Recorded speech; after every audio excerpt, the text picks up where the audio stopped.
warahmatullahi wabarakatuh. Alhamdulillahi rabbil alamin. Wassalatu wassalamu ala sayyidina Muhammadin wa ala alihi wa ashabihi ajma'in, amma ba'du. Faqad qala Allah ta'ala fil Qur'anil Karim, a'udzu billahi minasy syaithanir rajim, wa innaka la'ala khuluqin 'adzim. Shadaqallahul 'adzim. Al-Mukarram wal Muhtaram Syekhul Al-Fadhil Abqar min abaqil alam al-islami, guru kita, orang tua kita, murabbil kita, paku bumi Cinere, Al-Walid Kiai Haji Abdul Hakim, Matta'anallahu thula hayati.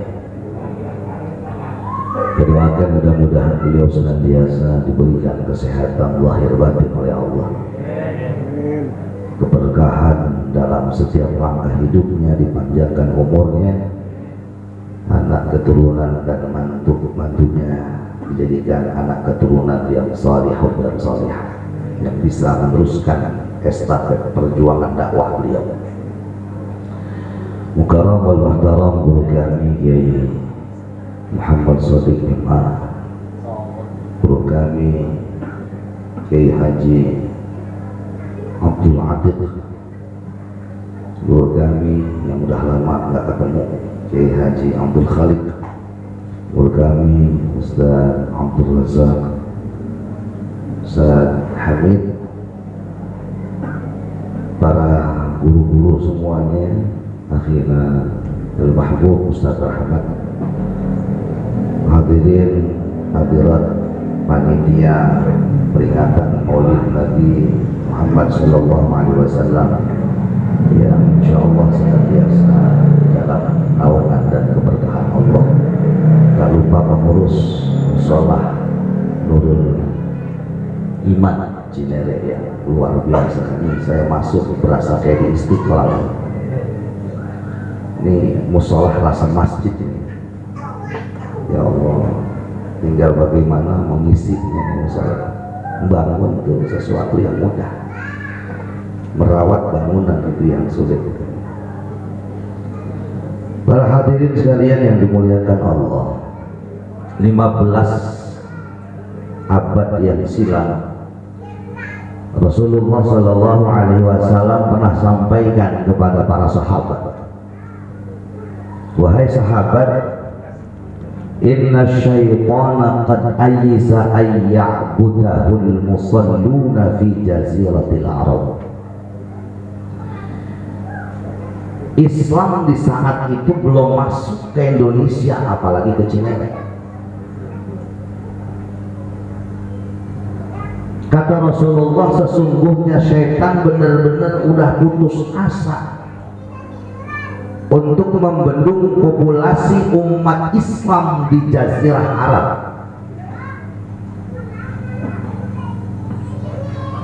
Tidak hanya di Jazirah Arab yang saat ini kita lihat populasi Islam sudah masuk di Eropa dan Rusia. Bahkan menurut sebuah penelitian, dalam sehari di Afrika Utara 100 manusia masuk ke dalam agama Islam. Ini yang kemudian membuat putus asa syaitan. Pelajaran yang bisa kita ambil dari syaitan itu, nggak pernah putus asa menggoda manusia. Walakin fit tahrishi bainahum, masih ada satu amunisi yang belum dikeluarkan oleh syaitan dan akan dikeluarkan kepada kaum muslimin. Kasarannya bahasa orang Cinere, kagak ngapa-ngapa orang Islam bertambah banyak, tapi ada satu amunisi jitu yang akan saya keluarkan. Apa? At-tahrish, bainahum, al-adawah bainal muslimin, permusuhan yang terjadi di antara kaum muslimin. Lihat saat ini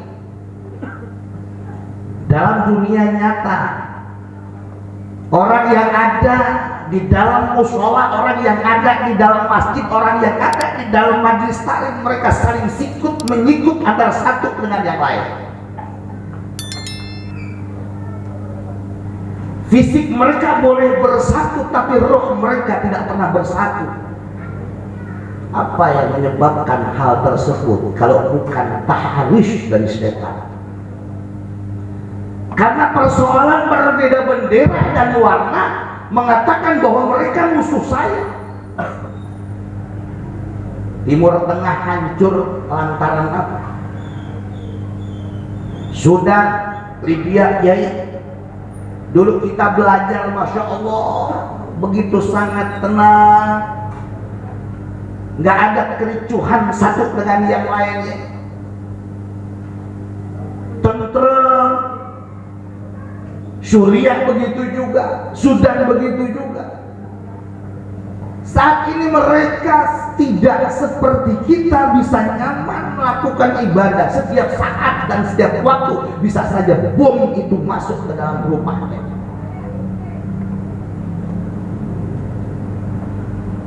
Apa yang menyebabkan hal tersebut?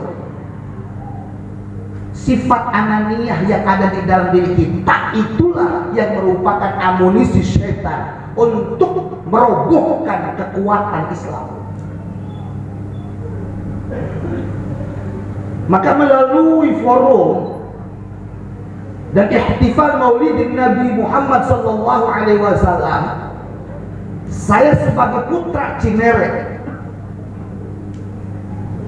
mengajak kepada seluruh elemen masyarakat, baik pemerintah, tokoh masyarakat, tokoh pemuda, tokoh agama, untuk kita saling menyatu antara satu dengan yang lain. Kita buang jauh-jauh hal-hal yang kemudian bisa memecah belah umat. Sepakat gak kira-kira? Apa kira-kira yang bisa memecah belah umat? Persoalannya sepele. Terkadang kita masih berkutat pada persoalan-persoalan yang tidak prinsipil. Kita sibuk pada persoalan-persoalan yang sesungguhnya membuat hati kita rusak dan membuat hati kita kotor. Dan kita lupa sesungguhnya jalan menuju Roma itu banyak. Betul. Kita ke Blok M, lewatnya nggak cuma lewat Antasari, lewat Fatmawati juga bisa. Ujung-ujungnya sampainya di mana? Blok M juga. Ke Blok M dulu ada 619, ada 610. Jangan yang 610 nyalain yang 619. Yang 619 penumpangnya dia nyalain yang 610. Lu salah. Emang gua gimana gurunya? Lu naik mobil gua.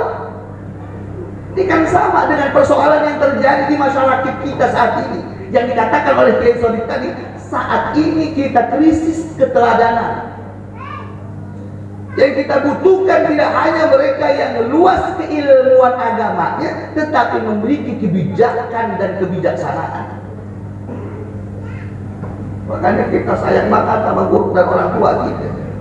Cinere tinggal beliau doang sudah paku bumi. Logikanya kalau paku bumi diangkat, goyang Cinere. Kalau bahasa kasarannya, mohon maaf, yang muda belum ada berkahnya, belum. Yang ada berkahnya mah yang sepuh-sepuh. Karena sejalan antara ilmu dengan amal. Paling tidak ada semangat bagi yang muda-muda untuk melanjutkan estafet perjuangan dari apa yang pernah dibangun oleh guru dan orang-orang tua kita. Makanya saya bersyukur di Cinere ada Kiai Sodi, saya bersyukur di Cinere ada Kiai Ati. Siapa lagi kalau bukan beliau-beliau orang yang harus betul-betul kita jaga. Kenapa? Sekarang kita tidak butuh hanya orang yang pandai berretorika, tanpa memberikan keteladanan kepada umat. Bicara orang pintar sekarang banyak Bapak, tapi orang yang betul-betul mau berkhidmat kepada umat itu kehitung sama jari. Kalau kita udah berada di tempat yang baik, maka kita kudu tata kita punya niat. Bicara akhirat, tidak ada bahasa kita saling sikut menyikut antara satu dengan yang lain.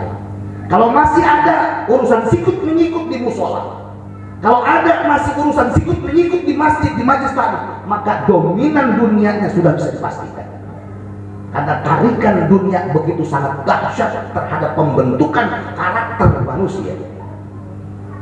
Seorang pemimpin, kalau hukum dunianya dominan di dalam dirinya, maka dia akan menghalalkan berbagai macam cara. Seorang tokoh agama, ketika tarikan dunianya lebih dominan daripada agamanya, maka dia berani untuk menjual ayat-ayat Allah dengan harga yang begitu sangat murah. Jelas sekalian yang dimuliakan oleh Allah Subhanahu wa Ta'ala. Ada kisah menarik. Di India ada seorang ulama besar yang bernama Syekh Waliullah Ad-Dahlawi.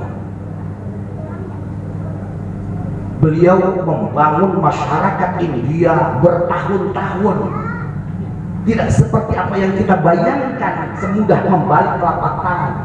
Bertahun-tahun, bahkan berpuluh-puluh tahun. Umat Islam di saat itu mencapai titik puncak kejayaannya. Mereka bersatu padu, tidak pernah mempersoalkan tentang perbedaan yang bersifat furu'iyah. Di satu masjid, satu musola, meskipun beda, tapi mereka saling menghargai perbedaan tersebut. Datang ada anak muda, baru selesai di universitas luar negeri, melihat ada satu pemandangan yang tidak pernah dilihat pada saat dulu kuliah di luar negeri.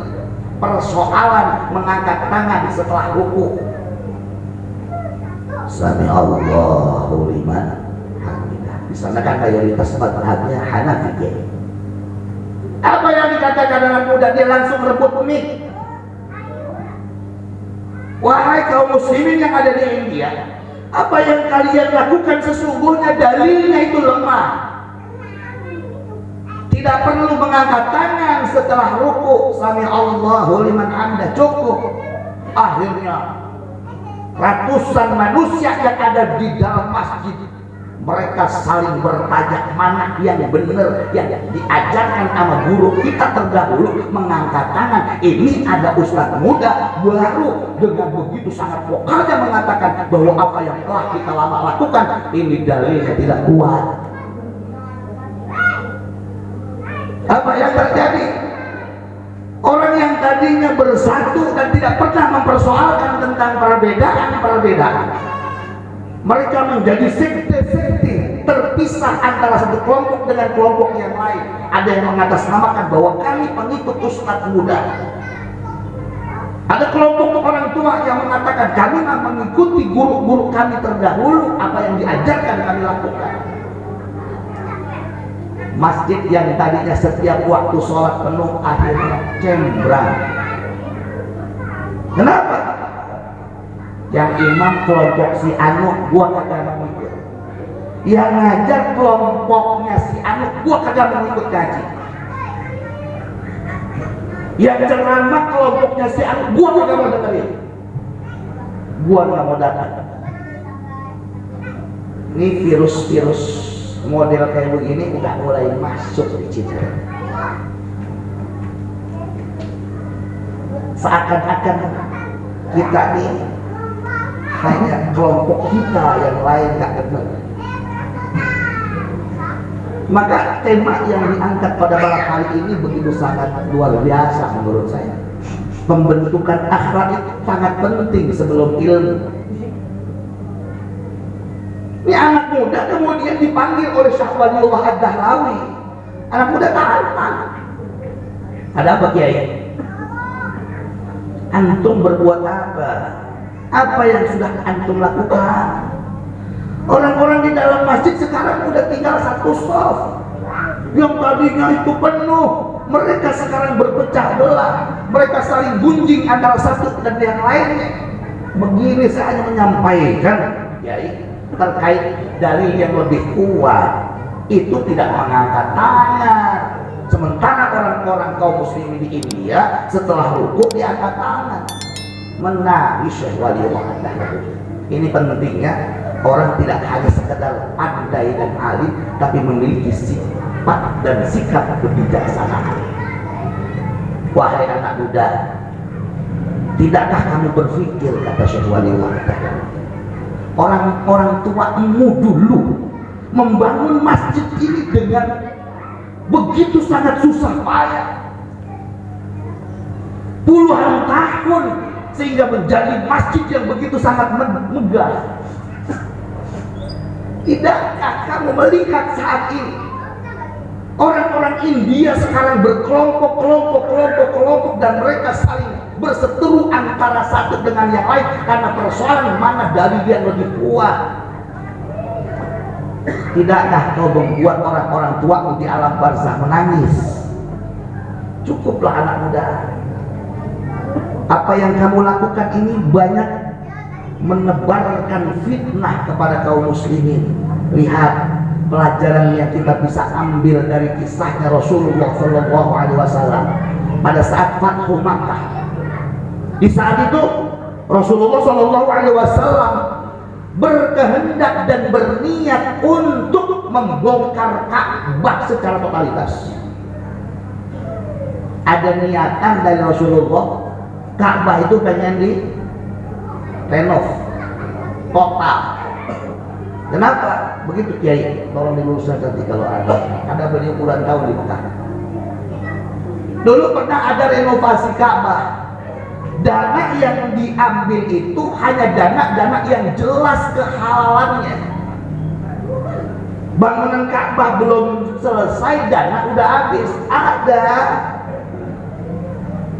sekitar berapa meter itu Kiai yang kemudian menjadi Hijr Ismail. Nah, sesungguhnya Hijr Ismail itu adalah bagian daripada Ka'bah. Maka ketika ada orang yang melaksanakan sholat sunat dari Hijr Ismail, sesungguhnya dia sholat di dalam Ka'bah.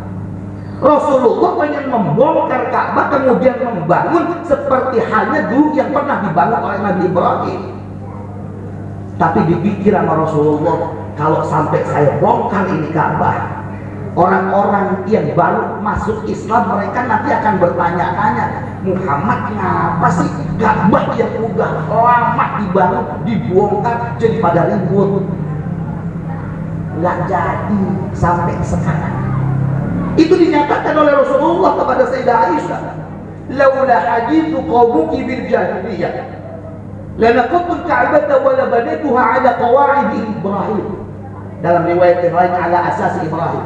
Kalau saya tidak memperhitungkan dengan matang, saya sesungguhnya kepingin banget membongkar Ka'bah, kemudian saya bangun sebagaimana yang dulu pernah dibangun oleh Nabi Ibrahim. Karena pertimbangan Nabi Muhammad, ada kaum wahai Sayyidah Aisyah yang baru saja masuk Islam, ngerinya mereka kagak paham dengan apa yang saya lakukan, akhirnya pada ribut. Saya kagak jadi lakukan itu. Nih, sifat kebijaksanaan Rasulullah yang perlu kita tiru dan teladani, apalagi dan terlebih kita sebagai pemimpin umat. Jangan melakukan satu tindakan dan ucapan yang kemudian bisa memecah belah umat. Barangkali ini yang saya sampaikan, mudah-mudahan yang sedikit ini ada manfaatnya. Hadanallahu wa iyyakum ajma'in. Assalamualaikum warahmatullahi wabarakatuh.